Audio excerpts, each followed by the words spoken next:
जय श्री राम।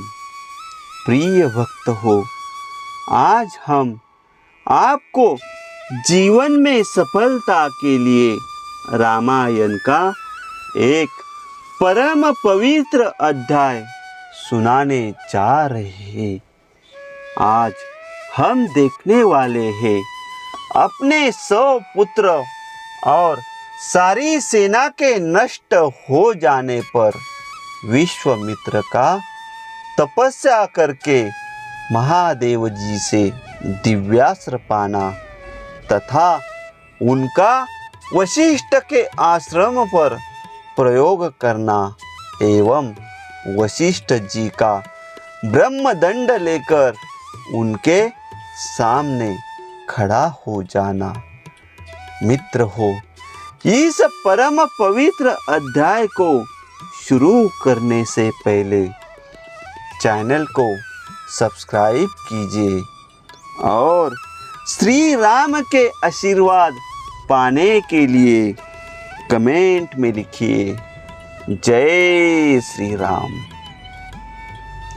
मित्र हो, विश्वामित्र के अस्त्रों से घायल होकर उन्हें व्याकुल हुआ देखकर वशिष्ठ जी ने फिर आज्ञा दी, कामधेनु अब योग बल से दूसरे सैनिकों की सृष्टि निर्माण करो।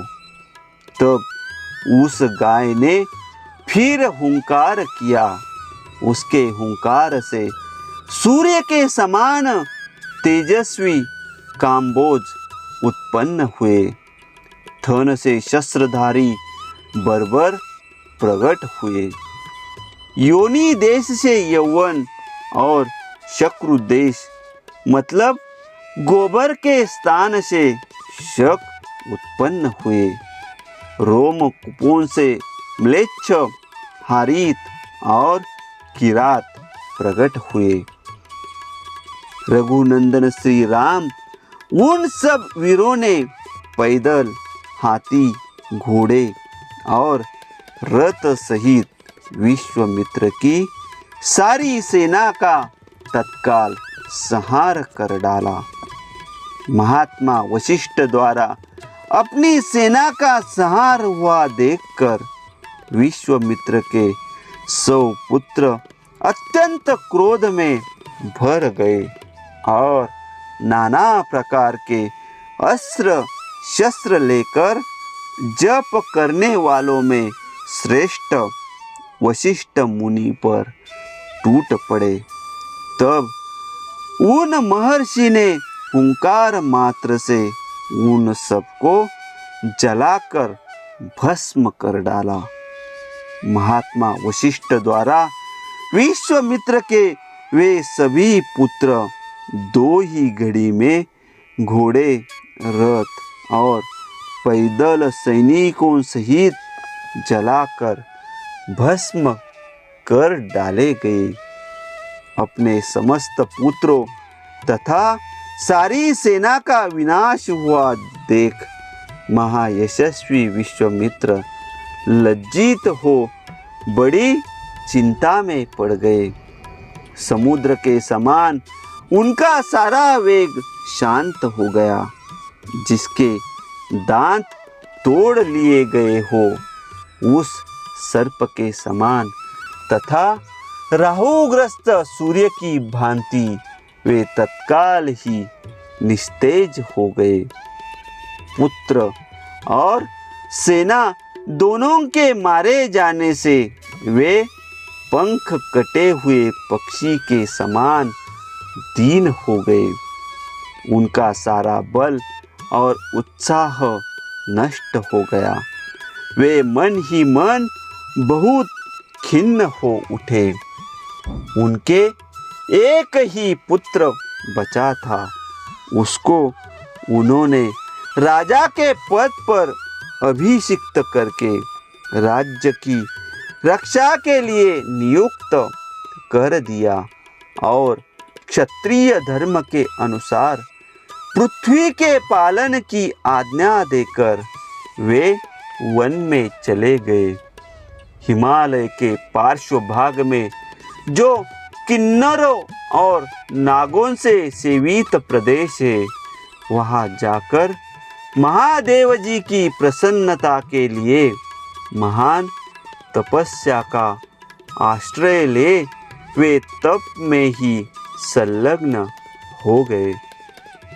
कुछ काल के पश्चात वरदायक देवेश्वर भगवान वृषभध्वज मतलब शिव ने महामुनि विश्वामित्र को दर्शन दिया और कहा, राजन, किस लिए तप करते हो?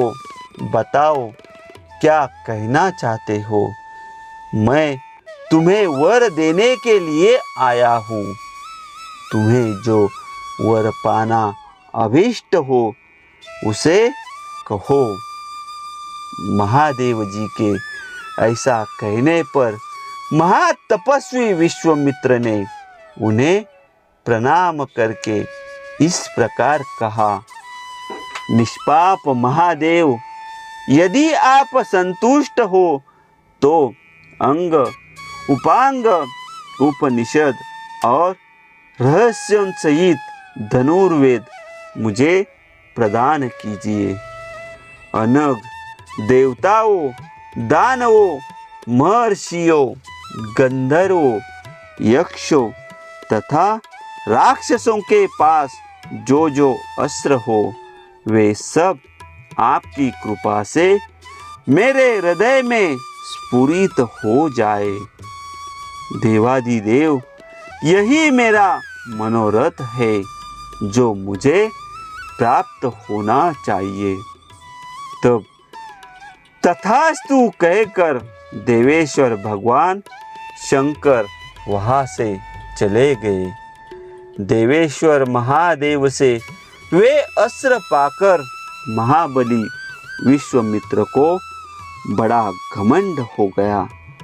वे अभिमान में भर गए। जैसे पूर्णिमा को समुद्र बढ़ने लगता है, उसी प्रकार वे पराक्रम द्वारा अपने को बहुत बढ़ा चढ़ा मानने लगे।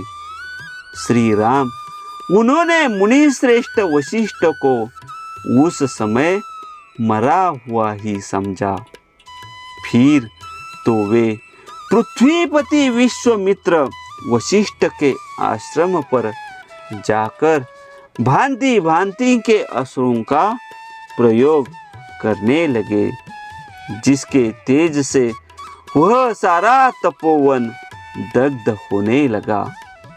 बुद्धिमान विश्वामित्र के उस बढ़ते हुए अस्त्र तेज को देखकर वहाँ रहने वाले सैकड़ों मुनि भयभीत हो संपूर्ण दिशाओं में भागने लगे।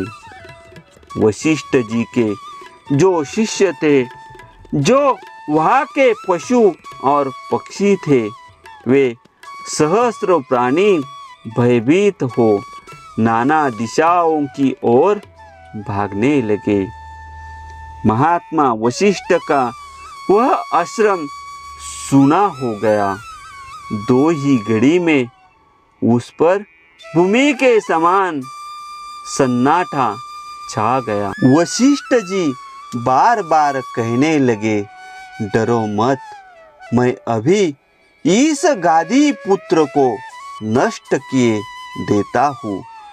ठीक उसी तरह जैसे सूर्य कुहासे को मिटा देता है।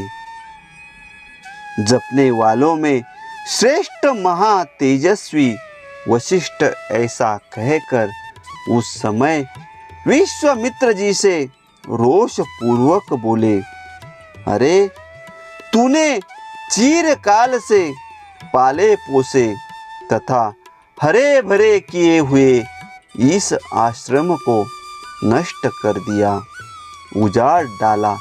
इसलिए तू दुराचारी और विवेक शून्य है और इस पाप के कारण तू कुशल से नहीं रह सकता। ऐसा कहकर वे अत्यंत क्रुद्ध हो धूम रहित कालाग्नि के समान उद्दीप्त हो उठे और दूसरे यमदंड के समान भयंकर डंडा हाथ में उठाकर तुरंत उनका सामना करने के लिए तैयार हो गए। इस प्रकार रामायण का यह परम पवित्र अध्याय संपन्न हुआ।